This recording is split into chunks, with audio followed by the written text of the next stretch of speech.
ദൈവനാമം മഹത്വപ്പെടട്ടെ. ജീവിതം മുന്നോട്ട് പോകുന്നത് വിശ്വാസത്തിലാണ്.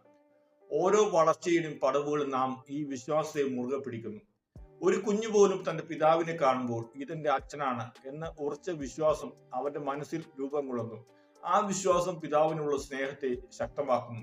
അച്ഛനും മകനും തമ്മിലുള്ള ബന്ധം ദൃഢമാകുന്നത് ഇതെന്റെ മകനാണ്, ഇതെന്റെ അച്ഛനാണ് എന്ന പരസ്പര വിശ്വാസത്തിന് അടിത്തറയിലാണ്.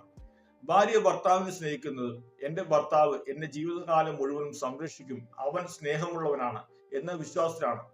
ഈ വിശ്വാസം അവളിൽ കൂടുതൽ സ്നേഹം നിറയ്ക്കുകയും അത് അവൾ ഭർത്താവിന് തിരികെ നൽകുകയും ചെയ്യുന്നു. അതുപോലെ ഭർത്താവും ഭാര്യയും വിശ്വസിച്ച് സ്നേഹിക്കുന്നു.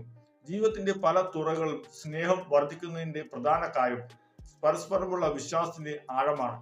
എത്രത്തോളം വിശ്വാസം കൂടുന്നുവോ അത്രത്തോളം സ്നേഹബന്ധങ്ങൾ ശക്തമാകും. വിശുദ്ധ ബൈബിളും ഈ വിശ്വാസത്തെക്കുറിച്ച്, വളർച്ചയെക്കുറിച്ച് നമ്മെ ഓർമ്മിപ്പിക്കുന്നു.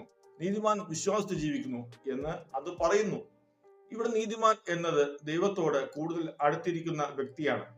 സ്വന്തം പ്രവൃത്തികളുടെ അടിസ്ഥാനത്തിലല്ല, മറിച്ച് ദൈവത്തിന്റെ വാഗ്ദാനങ്ങളിലുള്ള കർത്താവായ യേശുക്രിസ്തുവിലുള്ള രക്ഷയിലുമാണ് അടിയുറച്ച വിശ്വാസമാണ് അവരെ നീതിമാരായി കണക്കാക്കുന്നത്. ദൈവവുമായി നാം എത്രത്തോളം അടുത്ത് ഇടപഴകുന്നുവോ അത്രത്തോളം അവനോടുള്ള സ്നേഹം നിറയ്ക്കുന്നു എന്ന് നമുക്ക് അനുഭവിക്കാൻ കഴിയും.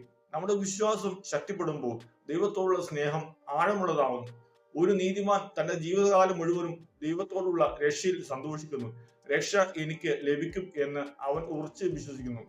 ഈ വിശ്വാസമാണ് ഒരു നീതിമാൻ ജീവിതത്തിൽ മുന്നോട്ട് നയിക്കുന്നത് എന്നത് ബൈബിൾ വചനം നമ്മെ പഠിപ്പിക്കുന്നു.